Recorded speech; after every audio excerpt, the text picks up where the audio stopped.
Mr. Fisher was always a hot-headed one, in a good way, of course. He was one of those teachers that would playfully talk shit to all of the stupid teenagers in class, getting a good laugh out of all of us. And he was also one of the teachers that were fucking excellent at their job. Fisher's scholastic passion was American literature, and boy, he knew American literature. I can't even count the number of times he would rant about J.D. Salinger and Ernest Hemingway relentlessly, and then just stop talking and zone out because he would ponder the greatness of their work in his silent bubble. We would just watch him sulk in his episode of awkward silence and fiery admiration for his idols. Don't get me wrong, unlike most of the teachers in school that didn't give a flying fuck about our education progress, he cared excessively. He would go out of his own way to try to legitimately connect with us individually, just so he could crack the codes of our developing minds and learn the secrets of how he can get us to pay attention in class.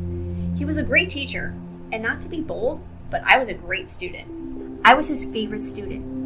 Whenever he would ask the class for an answer, and he never saw any hands go up, he would always just put me on the hot seat. With no problem at all, I would answer him every time. There were even times when he would walk up to my desk, put his hand on my shoulder, and commemorate me, right in the middle of the damn class session. Now, at the time, it was a bit much, yes, but I wasn't going to just deny his request for a correct answer.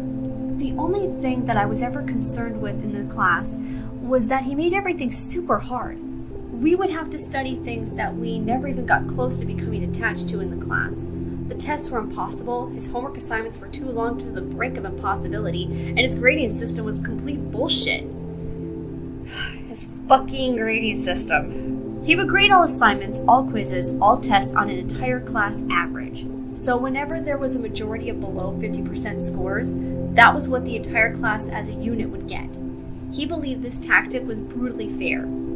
He claimed that if we lacked the ability to work with each other as a class and to learn as a class and as a whole, then we should all burn for each other's inability to learn. He wanted all of us to work together, but there was always a barrier between all the drama and all the awkward teenage communication blocks that would prevent each and every one of us from clicking with each other. He had 6 high school classes in the school year. We were the least successful one, and he was never afraid to announce that. He was always proud to make us all feel like a waste of his time and ours. Okay, now I feel like I'm just rambling. The main points of the story are his grading system and the day Fisher went batshit crazy in class. It was 2 weeks before the end of the school year. We were all anticipating the changes of the weather in the final day. We were so excited that we even started communicating with each other. All classmates were just clicking. Summer fever was taking the entire student population by storm, and we were loving it. Mr. Fisher wasn't. This was the day we were supposed to get our tests on Catcher in the Rye back, and as a class average, we were expecting to flunk this. We all loved the novel. It was one of those novels that most of the classmates even told Fisher that they could connect with the main protagonist. The story itself was well written and beautifully put together, but that didn't mean Fisher would make the test even remotely easy. As a class average, failed. I noticed the pain in Fisher's face as he was handing us all of our papers back. I knew some volcanic eruption of painful lecturing was coming. I was wrong. I was totally and completely false. Fisher walked up to the door and locked it. I noticed this action along with several other puzzled classmates. He then walked to his desk, pulled out a hammer from a cabinet, and whacked it on the desk. "All of you stay after class!" My face got warm and my heart dropped to my fucking groin. I looked at the clock in the corner of my eye and noticed that there were 40 minutes left in class. He walked down each student row, flicked a student's ear, and announced their class average grade letter. E. E. E. He did this until he approached me. He messed up my hair and softly said, "Hey." I started sweating. My teeth were clenched with fear and my hands were shaking underneath my ass. I sit on my hands as a nervous habit. My desk is right in front of his, so right from my desk he jumped onto his and stood up on it. He then shut the blinds on the window next to his desk and flicked the light switch. The room was a shade of dark blue now, only illuminated by his computer screen and the weak ray of sunlight piercing the blind on the window. 36 minutes until lunch, 1 more week until final exams, 2 more weeks until summer. We were all frozen. He had us in the palm of his hand. "Let's see what you all know. Final exams start now!" He bellowed the "now" and made it echo and radiate throughout the room. He grabbed the handle of his hammer and walked away from the desk. the blunt side of it scraping against his wooden desk. My fellow classmate Justin, from across the room, didn't take his body language with peace. He should have just sat there. He should have stayed still. Instead, he spotted the hammer in his hands and slowly began to rise out of his desk while looking Fisher straight in the fucking eyes. "Justin, take your seat." "Mr. Fisher, I don't know if I want to do that." He said something along the lines of that. I don't remember, but whatever he said, Fisher would not let it fly past him. He slowly began to approach him. He taunted him by lightly tapping the hammer against the chalkboard. He did this for several moments until he stopped at the edge of the board, and then he drove the hammer into its black surface. Justin literally fucking collapsed into his seat, and his hands were shaking all over the place. Mr. Fisher then ran to his desk, whacked the hammer next to his hands. Justin placed his hands on his lap and looked down at the floor. All the students started losing their shit. They all started to get out of their desks and walk toward the door, but Fisher had one thing that could keep us all in our desks. That hammer, and he used it on Justin. This was where things got out of hand. He swung the hammer full force at Justin's head. The force was so powerful it made Justin fly into the bookshelf on his left. He hit the floor hard afterward, and I remember seeing his body quiver and shake from the pain. This was where all the students stopped what they were doing and just stayed quiet. Now, in regards to all of the loud banging from the hammer, you may wonder why no one heard it. Well, let's see. His classroom was behind the gymnasium, and the gymnasium was practically near the end of the school building, and physical education was not in session, therefore making the rest of the school facility completely oblivious to the fact that Mr. Fisher was rampant in the classroom with a hammer. He started smacking the hammer on Justin's desk like a gravel, and then he gestured all the students to get back in their desks. Despite all of the trauma getting pushed into the kids' brains, they still remained obedient. Despite all the hysterical students with tears streaming down their faces, they finally gave Fisher what he always wanted: attention, obedience, organization. "Nancy, start of the semester. What did we read?" Nancy's posture shot up in defense and fear. I... He started raising his voice and stretching out his words to fuck with her head. "Nancy, pay attention. What did we read at the start of the semester?" His head was tilted side by side with each syllable. He was toying with her completely, and then his face got red. The veins on his neck started bulging. The lack of verbal communication from Nancy made him snap into another episode of violent eruption. He growled, grabbed Nancy by the hair, and threw her at the chalkboard. She kept trying to crawl from the front of the room, but he kept kicking her back into the wall. She was bawling her fucking eyes out. That's when he pointed at me. He picked her up and put her in a headlock.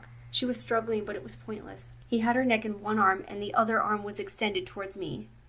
"McGrady, what did we read at the start of the semester, eh?" I was stuttering. I was turning into a broken record. I just couldn't give him an answer. I was panicking and my mind went blank. He released her neck, grabbed her by her hair again, and started slamming her face into the board. "McGrady, what did we read at the start of the fucking semester?" He wanted me to forget the answer. He wanted to toy with me. "Saver McGrady, you can do it!" That's when the light bulb shot out of my brain, and I sprang into action. "Death of a Pig" by E.B. White. What was that? "Death of a Pig" by E.B. White? Fisher began to lose his grip, and the expression on his face was completely blank, absolutely empty. I had him right where I wanted him.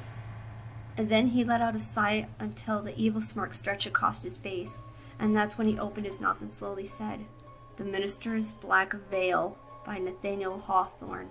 My face slowly melted into a motion of anguish and pain. Fisher pushed her face into the chalkboard with one hand and then swung the hammer at the back of her skull with another. She fell to the floor instantly, and you could hear the sound of the skull exploding. Some kids started vomiting, and others... It was either Lucas or Nicholas. I know that I seem like I'm showing no emotion in this situation, but at the time, I was terrified of Fisher. I'm still remotely suffering from the guilt of letting Nancy down. I couldn't live with myself for the longest time after that. I looked at the clock and noticed there were 24 minutes left in class. He spent a good 20 minutes since the start of the episode antagonizing Justin and Nancy, just to get us to shut the fuck up with a whack of a hammer every now and then. After he smashed Nancy's head in, he just stared at the aftermath. He looked at Justin and then Nancy, and then he just started hyperventilating. He dropped the hammer and collapsed onto his office chair. This was when tears started to come to my eyes. Really, they did. This was when everyone realized his pain, his anger. I shouldn't have done this, but I did. I got out of my desk, walked up to Fisher, and knelt down. He looked up at me from the palm of his hands, then started laughing. Tears on a red, smiling face, he raised his voice in a greeting. "McGrady, how you doing?" "Mr. Fisher, we can help you." He chuckled at my response. "You? Help me? Oh, McGrady, your brilliant mind has always been helping me all the goddamn school year. But these delinquents in front of me can't do shit for me."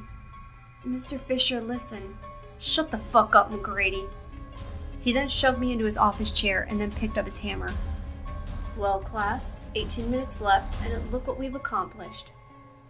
He wiped his hand on the chalkboard until his hand was red and pink with the coagulation of blood and brain matter.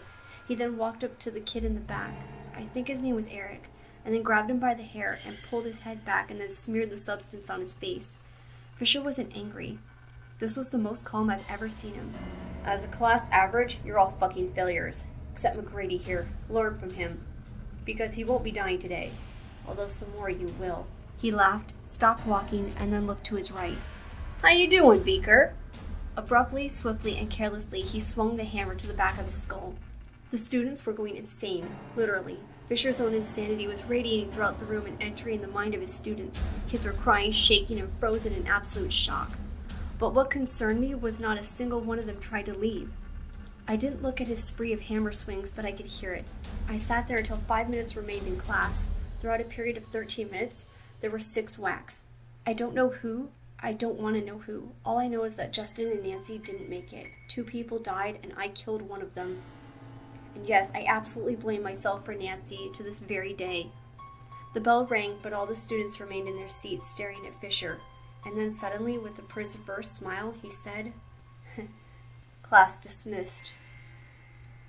Some students ran and screamed. Some students just walked slowly without complaint. I was one of those people, and I was the last student out. Straying away from the class, Fisher shouts to me, "McGrady!" 1,000 needles shot up my spine, and I turned around to listen to Fisher's announcement. "What I said about not dying today?" I remained paralyzed and still. "Don't forget about that." He started laughing like a madman. I could hear his laugh following me as I walked down the hall. I could hear his laugh as I took my shortcut through the gymnasium. I could hear his laugh over the incoming police sirens.